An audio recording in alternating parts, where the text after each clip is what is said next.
There are empires that conquer nations, and there are empires that conquer minds. The first are visible, loud, and celebrated by the newspapers of history. But the second, the invisible empires, rule from within. They do not sit in palaces, nor wave flags. They whisper through thoughts, habits, emotions, and desires. If you wish to understand true power, do not look at the towers of glass that scrape the skies. Look instead at the invisible architecture of your own mind, for there lies the real kingdom won, where 5 ancient families have always ruled: thought, attitude, discipline, faith, and action. They are the most powerful dynasties, controlling the media of your mind. Whoever owns these 5 owns you. The world today screams about external control: politicians, corporations, billionaires, the media, but few realize that the most dangerous propaganda is not broadcast on a screen, but whispered inside your head. Every day your inner media plays the same headlines. You can't. You're not enough. It's too late. You're not ready. Those words are not facts. They are programs written by invisible rulers.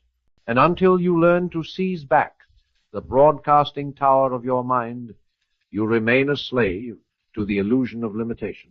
The first dynasty, the family of thought, has reigned since the dawn of consciousness. Every empire, every revolution, every masterpiece was first a thought. Every defeat, every collapse, every tragedy, also a thought. Thought is the father of reality.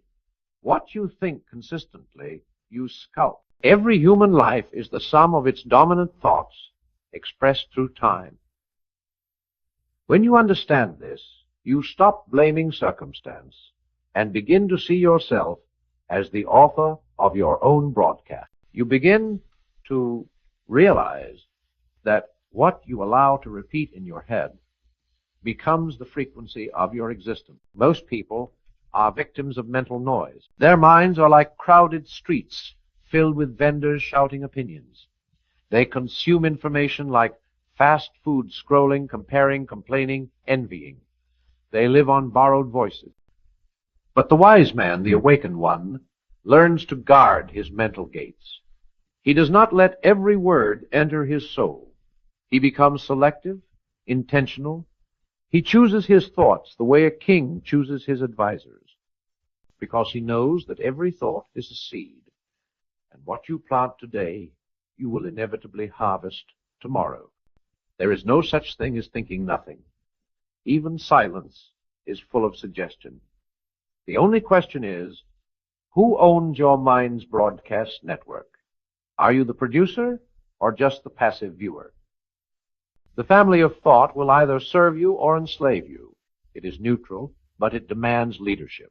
Without it, chaos reigns, and the loudest thought, usually fear, becomes dictator. When you begin to discipline your thoughts, you start reclaiming territory that has long been colonized by doubt and habit. You start realizing that reality bends, not for those who complain, but for those who focus. Focus is the currency of creation. Distraction is the tax the weak pay to the world. To think deliberately is to build the future. To think passively is to be built by others. The mind, left unattended, becomes a market of noise, but the mind trained by purpose becomes a cathedral of light.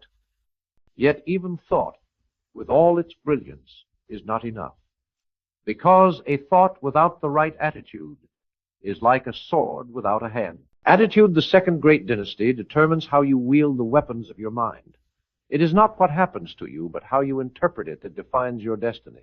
2 men can face the same storm.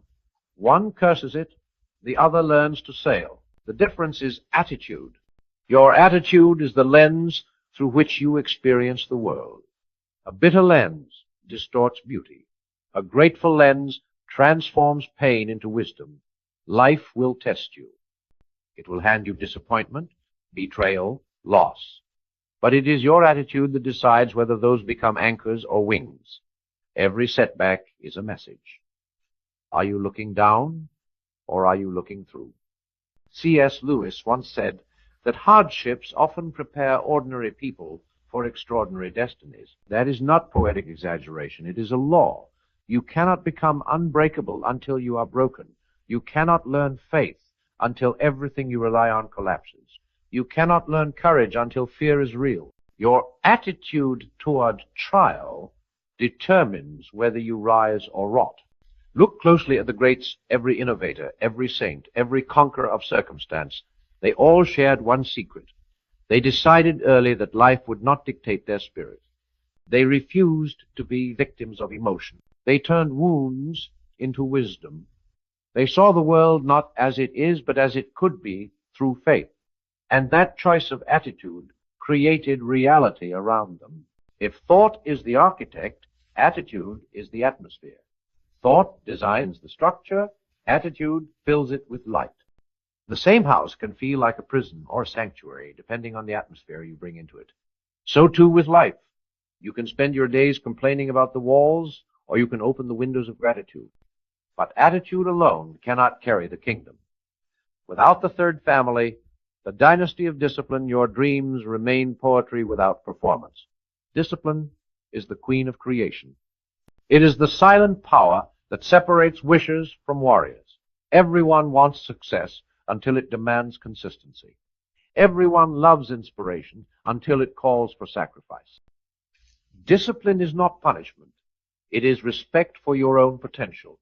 It is the recognition that greatness is not achieved through moods, but through methods.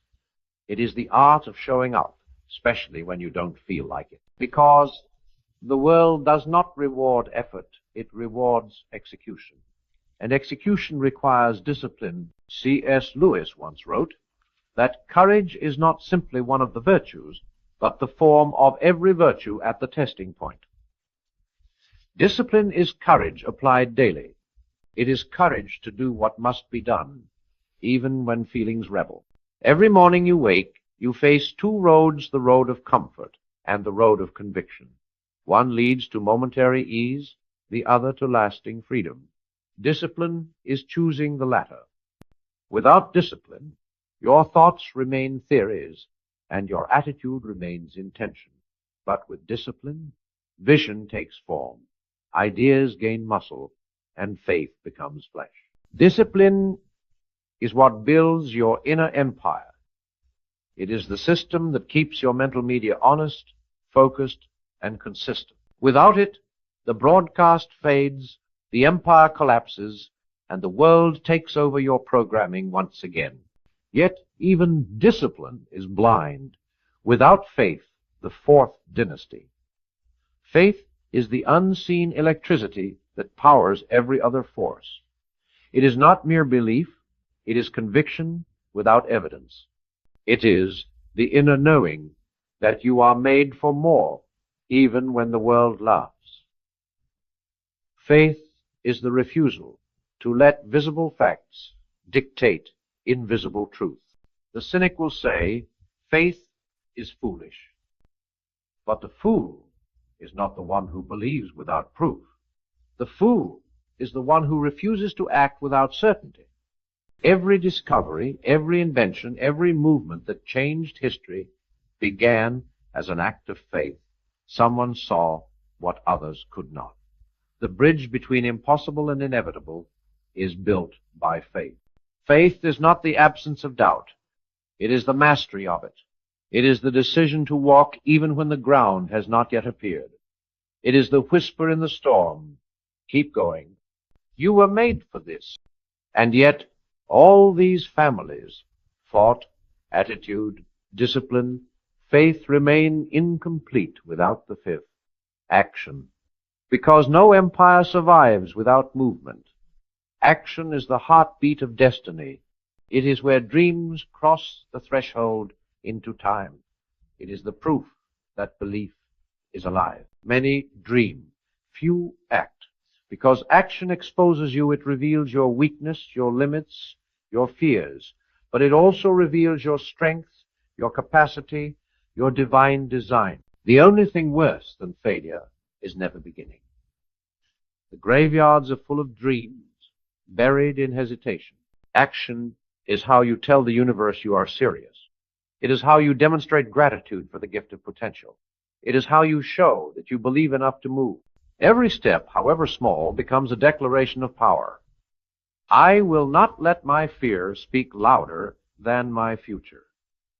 But when you align these 5 families, thought, attitude, discipline, faith, and action, you reclaim the media of your mind. You stop being a consumer of noise and become a creator of meaning. You stop being programmed by fear and start programming your destiny. You become both the journalist and the headline of your own life.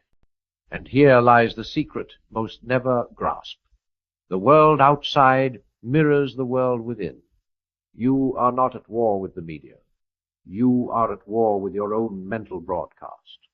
When you change the channel within, everything outside begins to shift. You begin to see that every powerful family controlling the world is a metaphor for what you must learn to control within yourself. Because the true revolution is not televised, it is internal. The true war for freedom is fought not in streets but in silence between your ears. Every day you are either renewing your mind or repeating your programming. Every day you are either feeding your faith or your fear. Every day you are broadcasting either your power or your excuses. So let the kingdoms rise not of greed but of grace. Let your empire be one of consciousness, not control. Let your media speak light, not noise, because the moment you master your mind, you have already mastered the world. The family of thought sits upon the highest throne. Every empire of the mind begins there in the invisible realm of imagination and idea. You see, life does not bend to circumstance. It bends to concept. Before a building rises, an architect must dream. Before a song is sung, a melody must be heard within. Before greatness appears in flesh, it must be born in thought. That is why your thoughts are sacred. They are not random clouds passing through a sky. They are blueprints of your becoming. When a man believes his thoughts are powerless, he becomes powerless.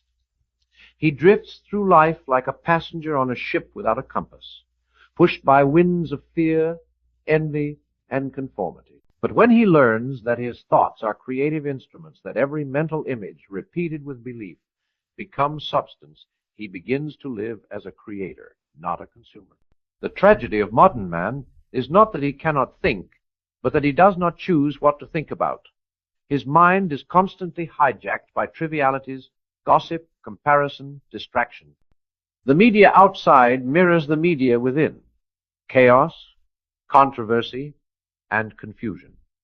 But the wise learn to disconnect from the noise. They step away from the endless scroll of other people's lives and return to the ancient practice of stillness, where truth can be heard again. Stillness is not emptiness. It is clarity. In silence you meet yourself. You begin to notice the tone of your inner voice. Is it kind or cruel? Is it your voice or someone else's? Every cruel word you speak to yourself is propaganda from the enemy of your potential. Every time you say, I can't, you are echoing a lie that was never yours. The true revolution begins when you stop believing every thought you think. Guard your mental borders. Not every idea deserves residency in your mind. Some come disguised as logic, but carry the poison of limitation. Some sound wise, but keep you small. If you do not govern your mind, someone else will. There are armies of opinions waiting to occupy your mental territory. But your mind is sacred ground, and only the king should speak there. When you master the family of thought, you begin to notice patterns, invisible narratives repeating in your life. The same relationships, the same mistakes, the same fears. You realize these are not coincidences. They are reflections of inner programming. You keep attracting what you keep broadcasting. You are both the storyteller and the story being told. You cannot think one way and live another. Hypocrisy between thought and life always ends in decay. If your thoughts are small, your world shrinks. If your thoughts expand, so does your destiny.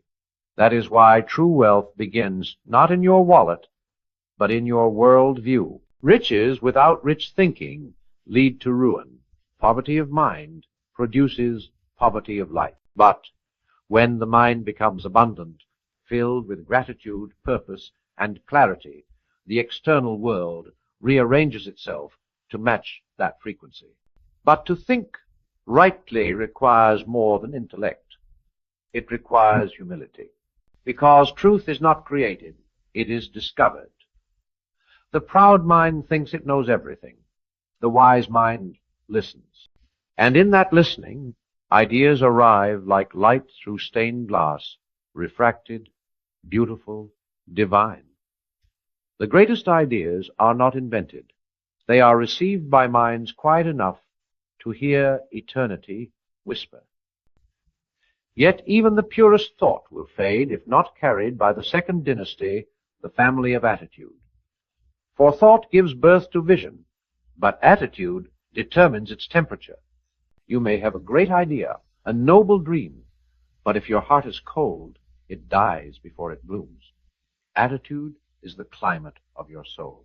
It decides whether seeds grow or wither. Life, you will find, is not what happens to you, it is how you meet what happens. You cannot control every event, but you can always control the meaning you assign to it. Meaning is power. Two men can lose everything and respond differently. One becomes bitter, the other becomes bold. One says, life is unfair. The other says, life is testing me. And the second man rises while the first one rots. You see, attitude is the art of transmutation, turning suffering into strength, rejection into redirection, failure into feedback. Every hardship hides a gift, but only those with the right attitude can unwrap it. You can curse the darkness, or you can learn to light a candle.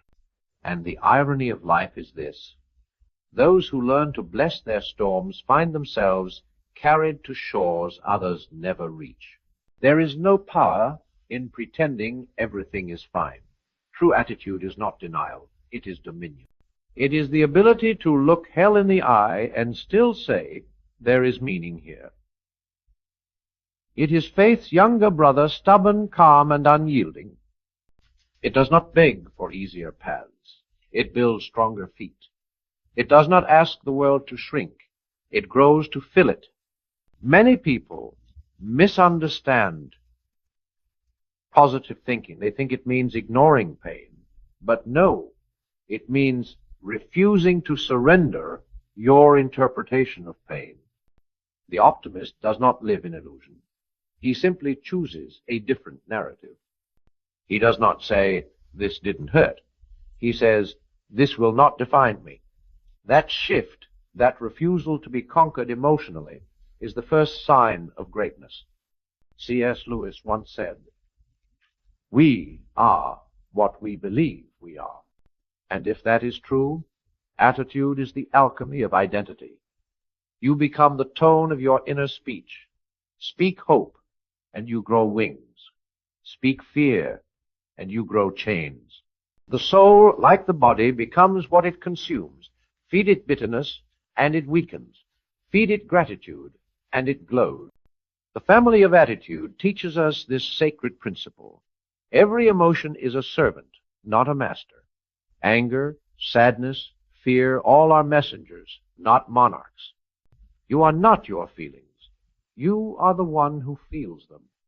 To master attitude is to remain centered while the winds of emotion rage. It is to remember that storms pass, but the sky remains. Now, discipline, the third dynasty, enters like a stern but loving teacher. It is the voice that says, you've prayed enough, now get up and build. If thought is the architect and attitude is the climate, discipline is the worker that makes it real. It is the slow, unglamorous grind that transforms imagination into incarnation. Discipline is the bridge between promise and performance. It is how dreams survive reality. Every day, millions dream of a better life. Fewer than 1% wake up early enough to build it.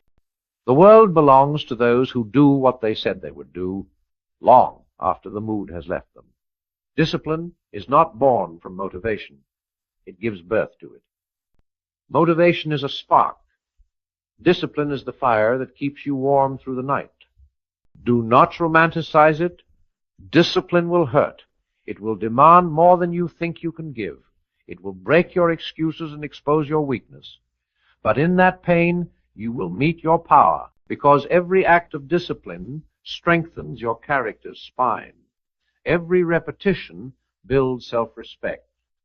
And self-respect is wealth, the kind no one can steal. People often pray for success while avoiding the process that creates it. They want the crown without the cross. They want the destination without the discipline. But there are no shortcuts in the kingdom of growth. You cannot harvest what you have not planted. You cannot expect mastery if you train only when convenient. Discipline is the daily declaration that you are not a slave to comfort. C.S. Lewis said, "Integrity is doing the right thing even when no one is watching." That is discipline in its purest form, obedience to your higher self, not to applause. The world may never see your effort, but the universe does, and it pays with interest. Every unseen hour compounds. Every unseen act of effort stacks silently until the day it breaks through and everyone calls you lucky. But discipline without direction becomes tyranny. That is why the next dynasty, faith, must rise to lead it, because faith gives meaning to the mundane. It turns routine into ritual. It reminds you that behind every small act of obedience lies a divine pattern. Faith whispers, "Keep going. There's a purpose, even if you can't see it yet." Faith is not naive optimism. It is intelligent trust. It is the belief that the author of life has not made a mistake with your story. It is the courage to keep building even when the blueprint makes no sense. It is the confidence that every delay is not denial, but preparation. Faith does not need proof. It becomes proof, because faith changes how you move. And when you move differently, the world moves differently for you. There is a strange paradox. Those who believe before they see more than those who wait for evidence. The eyes of faith perceive possibilities hidden from logic. And when faith guides your vision, impossibility becomes invitation. But faith, too, demands expression. It must breathe through the fifth and final dynasty, action. Action is the hands of destiny. Without it, all else is poetry. Faith without works is like a song never sung, a light never lit, a seed never sown. Action completes the circle. It is how thought becomes truth in the physical world. Every idea longs for expression. Every insight begs to be embodied. Action is the sacred, yes, the decision that makes eternity visible. And in the end, you will find that these 5 dynasties do not rule you. They are you. They are the structure of consciousness itself. Thought gives you direction. Attitude gives you color. Discipline gives you strength. Faith gives you wings. And action gives you movement. When they unite, you are unstoppable. You become a divine broadcaster, sending light into a dark world. You become the media. And what you transmit, you transform. You see, when the family of thought awakens, it becomes the architect of possibility. But even the finest architecture means nothing without a foundation. That foundation is truth, the first law of all creation. You cannot think yourself rich if you secretly believe you are poor. You cannot think yourself strong if you still worship your weakness. Thought begins not with words, but with honesty. You must see the ruins before you rebuild the city.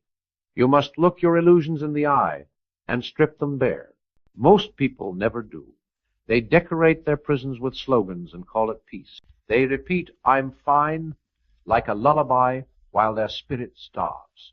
They scroll through the world's noise, drowning in borrowed opinions, terrified of silence because silence reveals the truth that they have let strangers colonize their minds. Thought, when reclaimed, becomes revolution. It is the reclaiming of sovereignty over your inner conversation. Every great change in history began with one lonely mind refusing to repeat what everyone else said. A single thought of courage shatters centuries of fear.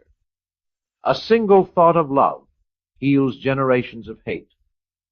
The world does not change when crowds shout. It changes when one soul thinks clearly. And so you must learn to think again, not react, not mimic, but think. To sit in quiet and ask, what do I truly believe? What voices am I allowing to live rent-free in my mind? Whose narrative am I repeating? The answer will disturb you at first. It must, because the truth always begins as an inconvenience before it becomes liberation. Once thought bows again to truth, attitude takes her rightful throne. For thought creates the frame, but attitude paints the color. You can think 1,000 noble ideas and still live miserably if your heart remains bitter. Attitude is the climate of your soul, the invisible weather that people feel the moment you enter the room. There are those whose presence warms you before they speak, because their attitude radiates life. And there are those who drain the air around them, because their attitude poisons everything it touches. Yet both breathe the same oxygen. The difference lies in interpretation, in how they translate reality.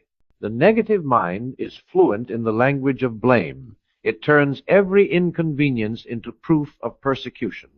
The positive mind, however, speaks the dialect of responsibility. It says, if this came to me, it came to teach me.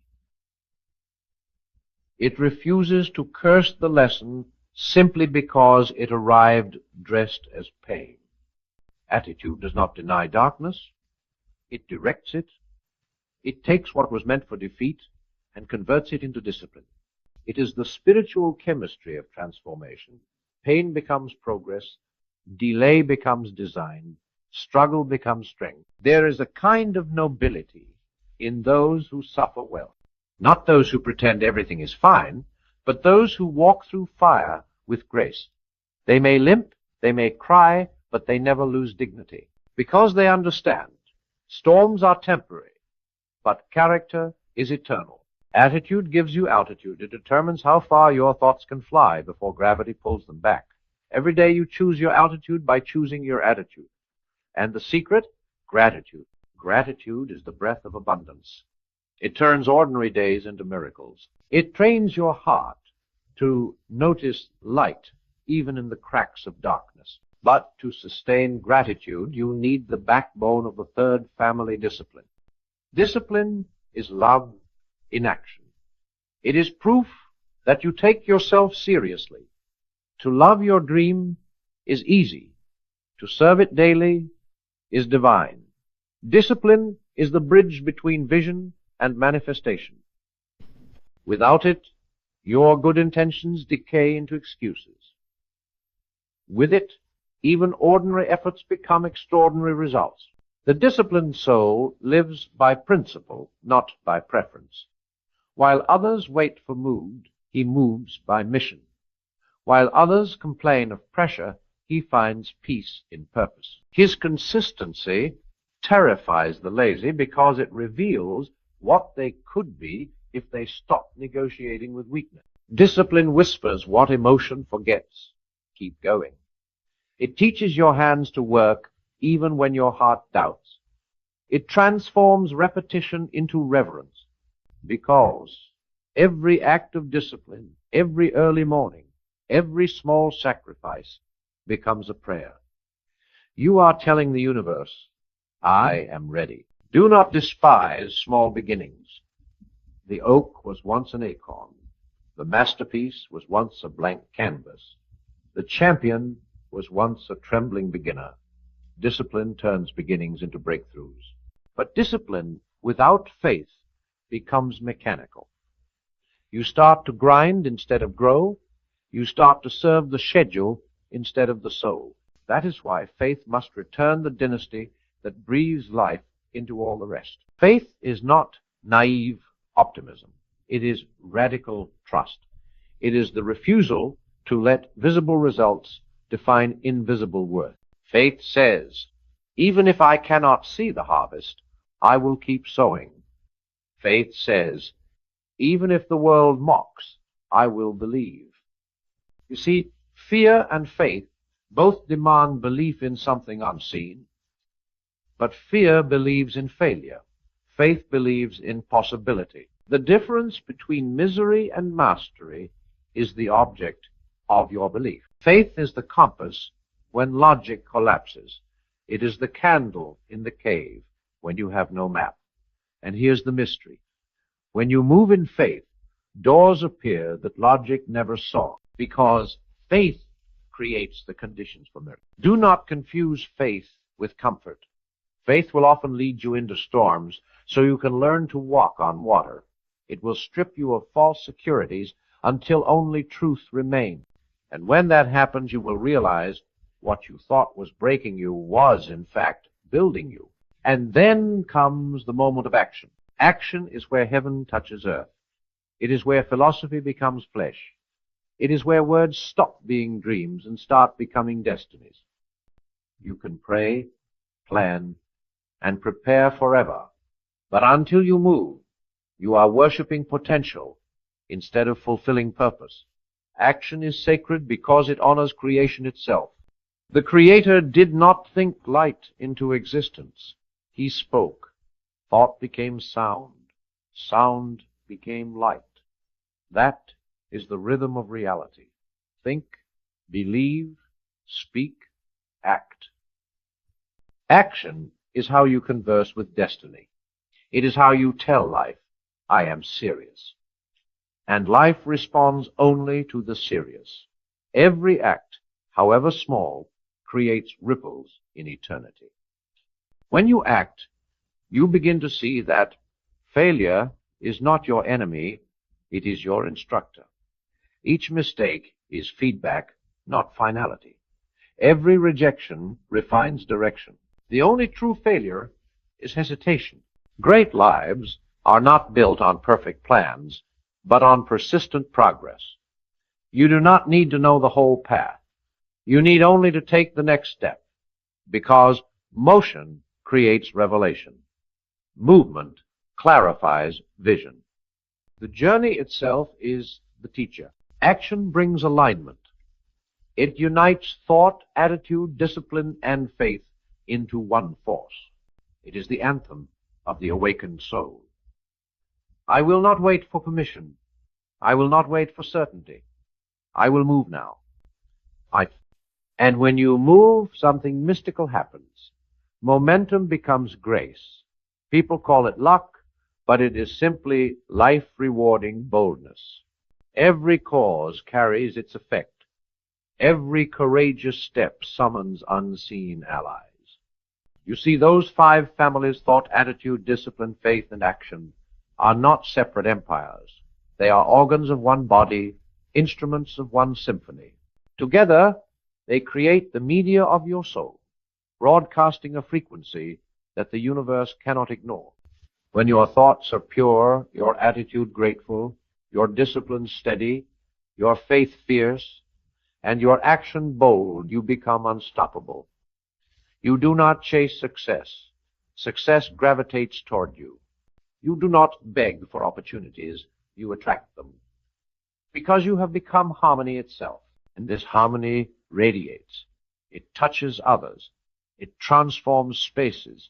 You begin to see that your life is not only about you, it is about the signal you send into the collective mind of humanity. Every healed thought, every disciplined act, every faithful move adds light to the world's media.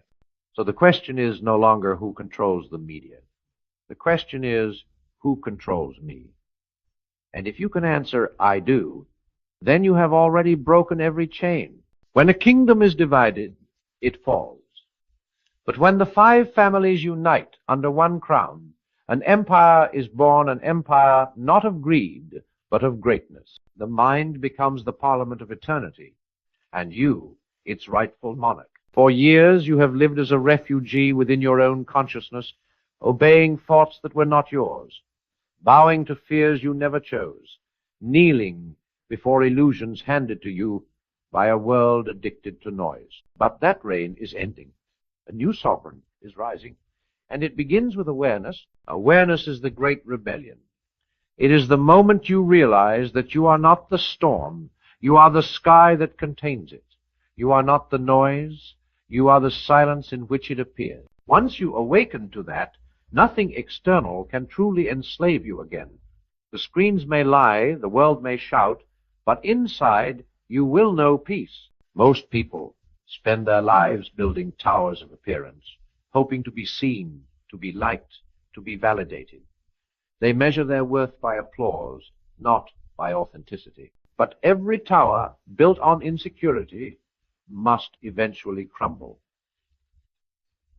And when it does, they panic because they never built a foundation of truth.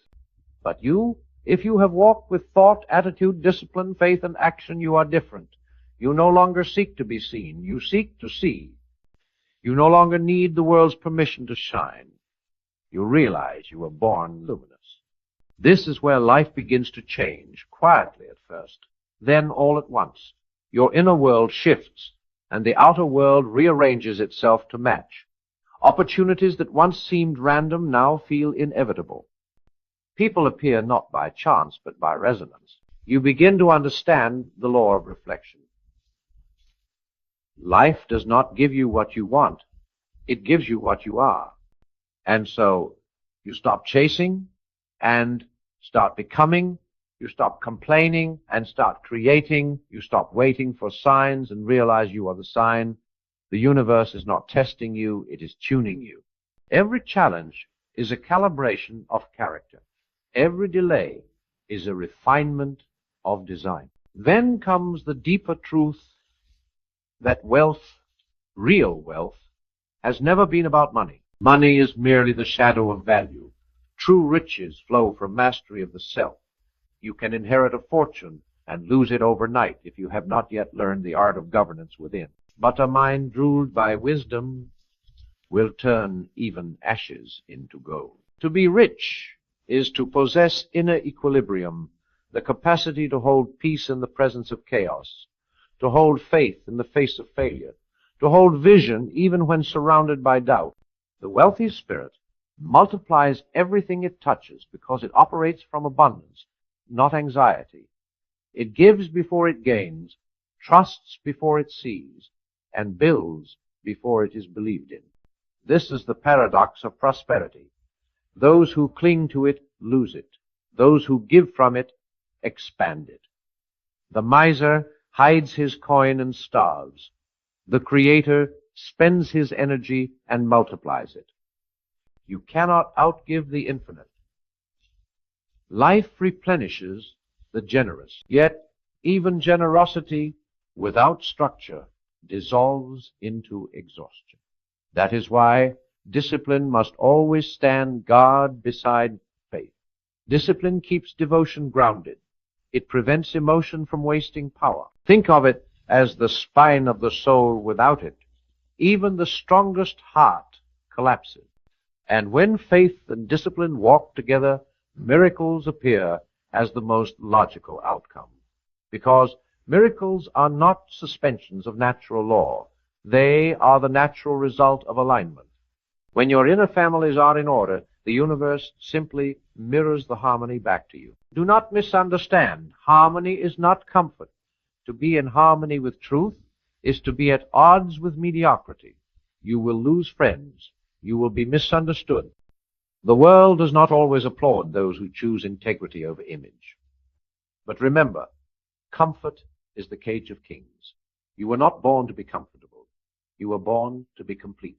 Completion requires contrast. You cannot know light without darkness, cannot know wisdom without error, cannot know peace without war. Every great soul must pass through its own wilderness, the land where old beliefs die and true power is born. That desert is sacred. Do not curse it. Walk it with grace. It is in the wilderness that you discover your voice.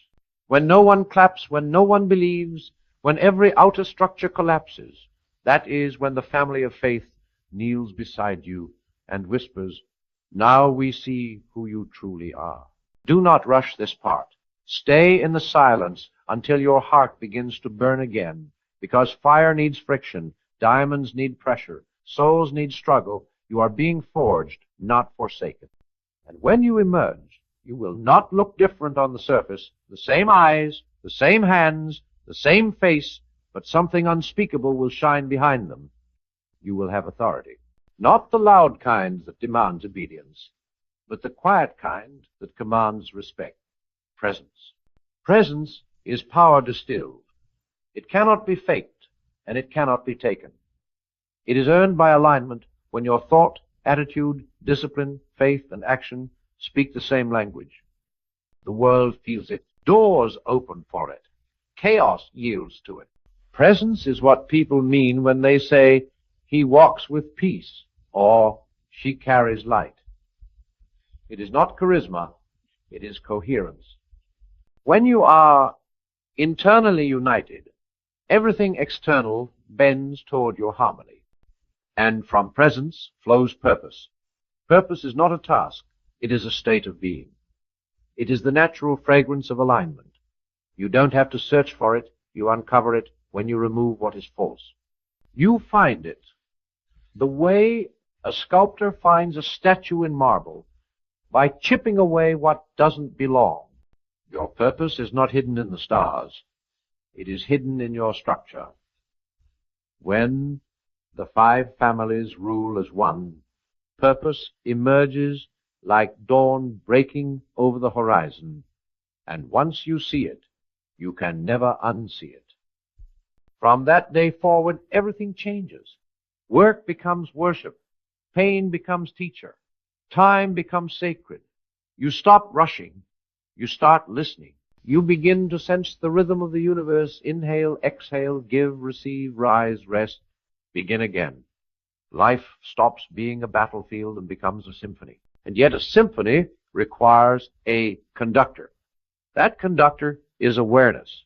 It watches without judgment, acts without attachment, and moves without fear. It knows that every note, even dissonance, has purpose. It trusts the music of becoming. When you reach this level, wealth, success, and recognition may come, but they are no longer your gods. They are your guests. You host them, but they do not own you. You have learned that power without peace is poverty, and peace without purpose is stagnation. The true balance lies in creation to live as a vessel through which greatness flows. The families within you, thought, attitude, discipline, faith, and action, are not meant to dominate, but to dance. They move in rhythm with grace. Thought leads, attitude harmonizes, discipline keeps tempo, faith gives melody, and action brings crescendo. Together they play the eternal song of becoming the song of those who have remembered who they are. And when the music plays through you, others will feel it. They will not know why, but your presence will awaken something ancient in them. They will feel the call, the same call you once heard, to reclaim their inner kingdom. And so the music spreads from heart to heart until the world begins to remember itself. This is how real revolutions begin, not with wars or protests, but with one awakened soul at a time. The media of the world may broadcast fear, division, and despair, but the media of your being can broadcast love, unity, and renewal. You are not a consumer. You are a creator. You are not the audience. You are the author. And one day, when you look back, you will see that the families within you were never separate at all. They were the five faces of one truth, that heaven and earth meet in the human, will align with divine wisdom. You were never powerless. You were only distracted. The power has always been yours. The empire has always been within. And now, my friend, the time for theory is over. The sermon ends where the real life begins, in the quiet room of your own soul. The kingdoms we have spoken of are not distant allegories. They are the pulse within your chest, the whisper that keeps calling you to rise. For too long, you have allowed lesser rulers to dictate the news of your own being. Fear has written your headlines, doubt has edited your truth. But today the press of your mind belongs to you again. Remember the 5 families: thought, attitude, discipline, faith, and action. They are not ancient myths. They are the blood of your destiny. Thought will give you vision. Attitude will give you hope. Discipline will give you form. Faith will give you fire. Action will give you flight. Together, they form the empire. No tyrant can touch the inner dominion of a free man or woman who has remembered who they are. So think bravely. Let your thoughts not crawl in fear, but soar in wonder. Let attitude color your world with gratitude, even when storms darken your sky. Let discipline keep your hands steady when temptation whispers shortcuts. Let faith carry you when evidence fails, for faith walks on the road that reason cannot see. And let action seal the covenant, for dreams without deeds are graves disguised as comfort. The world will try to distract you, it always has. It will sell you the illusion that power lies in control, in wealth, in applause. But true power lives quietly, unseen, in the hearts of those who govern themselves. Be such a ruler. Rule not with noise, but with nobility. Rule not over others, but over the chaos within. Every morning you wake is a new broadcast. The microphone of your mind awaits your command. Will you repeat yesterday's fear, or will you declare a new truth? Will you echo the despair of the crowd, or will you speak the language of kings? Remember, what you say to yourself becomes the signal the universe amplifies. Speak wisely. You were not created to be small. You were not designed to shrink to fit other people's doubts. You were made to illuminate. And when you shine, you do not steal the light from others, you ignite it in them. So walk forward now, not as a beggar of destiny, but as its author. Let your thoughts be noble, your attitude pure, your discipline relentless, your faith unbreakable, and your action unstoppable. And when the world looks upon you and wonders how one soul can carry such calm, such strength, such grace, you will smile, knowing that you serve no masters but the 5 ancient powers within. The most powerful families controlling the media are not out there. They are in here, in your mind, your heart, your will, your belief, your deed.